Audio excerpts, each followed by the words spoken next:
Hello, everyone. Welcome to the Newsbrowse News broadcast. Al Jazeera reports that the United Nations has confirmed 15,850 people. Among them, 791 children have been killed in Ukraine since Russia's full-scale invasion began in February 2022. UN official Kyoko Goto stated that the actual death toll is likely considerably higher. Peace talks between Ukraine and Russia remain stalled, despite an attempted mediation and a recent three-day ceasefire announced by U.S. President Donald Trump. Fighting has resumed, with recent Russian attacks on Ukraine killing at least 6 people, including a 15-year-old boy in Prelukhy. Ukraine also conducted drone attacks, killing 2 and injuring 6 in Russia's Belgorod region, and injuring 2 in Bryansk. Russia's defense ministry claimed to have intercepted 70 Ukrainian drones, including some targeting Moscow.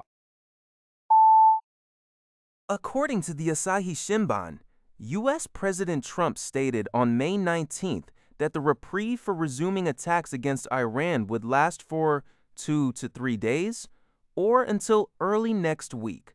Trump emphasized to reporters that preparations were complete and the attack could have been executed this very moment, suggesting a high likelihood of military action. He had previously announced on social media on May 18th that he had postponed the attack, which was scheduled for the 19th. This statement provides a narrow window for diplomatic efforts before potential military confrontation.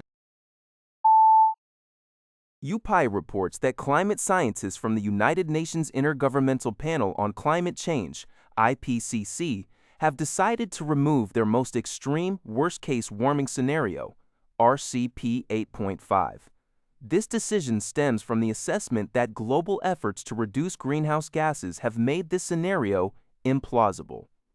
Previously, RCP 8.5 predicted a global average temperature jump of 9 degrees Fahrenheit above pre-industrial levels by the end of the century if no action was taken. A paper published in April by a committee of top climate experts now suggests a new worst case of just over 6 degrees Fahrenheit, with a more likely range up to 5.4 degrees Fahrenheit, attributing the adjustment to reduced coal burning and a flattening of overall fossil fuel use.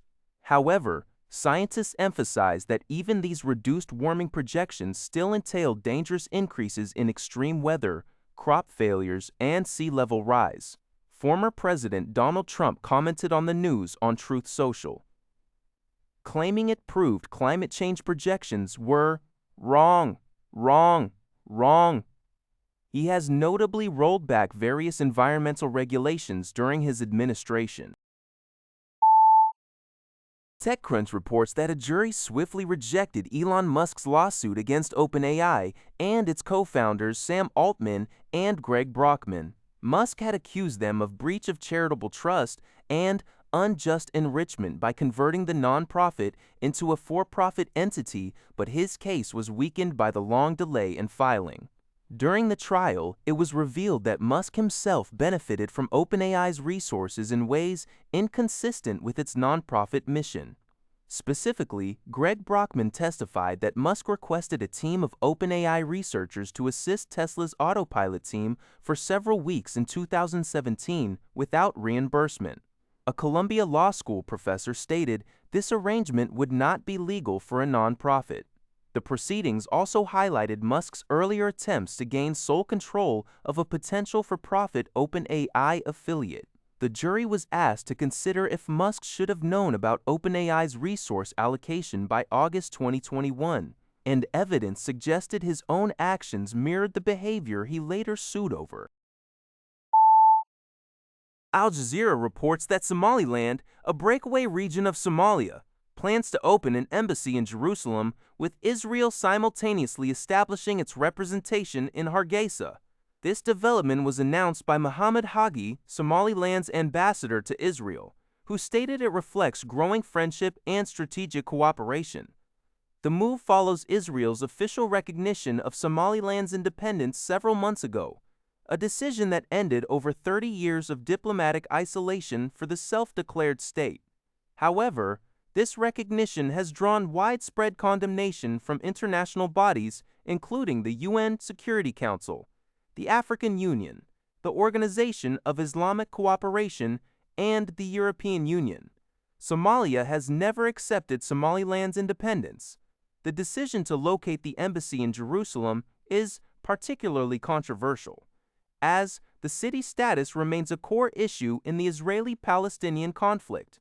Israel claims Jerusalem as its undivided capital, while the Palestinian Authority seeks East Jerusalem as the capital of a future Palestinian state. Most countries maintain their embassies in Tel Aviv to avoid prejudicing future peace negotiations.